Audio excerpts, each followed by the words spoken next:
jour est dédié pour la réussite de Léa Rivka Batsara et Yaniv Ben Fani.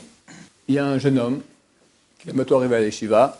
Il est non juif, mais quand il viendra à l'Yeshiva, il sera déjà converti vers Hashem. Je suis en contact assez proche avec lui. Et il est francophone, parle français comme vous et moi, mais en fait, il est ukrainien d'origine. Et j'ai intercédé auprès d'un rav pour la conversion, que je connais, etc. etc.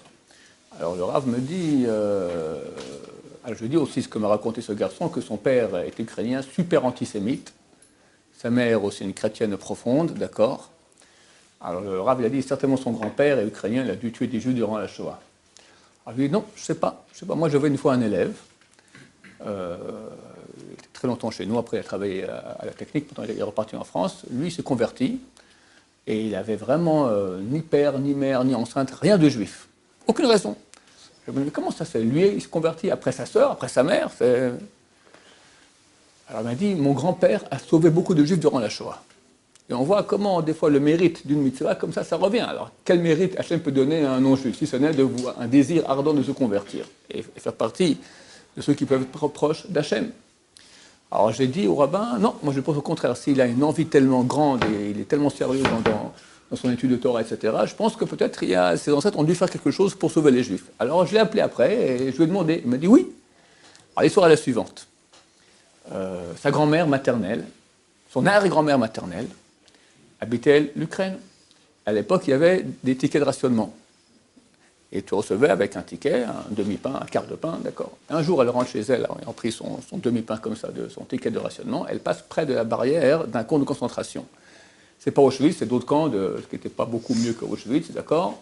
C'est pas un camp d'extermination où on tuait et brûlait les gens, mais on les tuait à la tâche, d'accord. Ils étaient évidemment tous affamés, mouraient de faim, de typhus, etc. Elle passe comme ça, elle voit quelqu'un qui lui demande « j'ai faim ». Elle voit tout pâle comme ça. Maintenant, elle aussi, elle a faim. C'est le ticket de rationnement. Elle a fait un acte très dangereux. Elle a regardé à gauche, à droite, il n'y a personne qui la voit, elle lui transmet le morceau de pain. Tout à coup, elle entend au loin « halt, halt !» signifiant en allemand « stop !» Elle voit un nazi qui lui court derrière. Elle se met à courir aussi. Elle fonce, il fonce, elle fonce, il fonce. Et elle arrive à la maison, tac, elle rentre. C'est la grand-mère de notre ami qui va se convertir, d'accord. Elle avait 2 ans. Et la mère l'allaitait. Elle enlève vite son manteau, le cache sous le lit, elle prend le bébé, hop, se le met au sein, du genre un peu comme ça décoiffé, tout ça, et on tape à la porte, et il va ouvrir la porte, et elle ouvre la porte, et elle voit comme ça, il ne comprend pas très bien, elle est en pyjama, en train d'allaiter. Il y a une femme qui est venue, qui est passée, non, je ne sais pas le comprendre. On referme la porte. Il m'a dit, le jeune homme, qu'elle n'a plus jamais refait cela parce qu'elle a failli y passer, mais néanmoins, regardez, un acte de don de soi, combien ça donne après de mérite dans l'infini? Là, on ne voit pas encore l'infini, on voit que le fini. Son arrière-petit-fils se convertit, et je vous dis, il sera un bon juif, je le connais, il est sérieux en études, vraiment, c'est un mérite, et c'est peut-être pas le seul, on ne connaît pas tous les descendants, etc.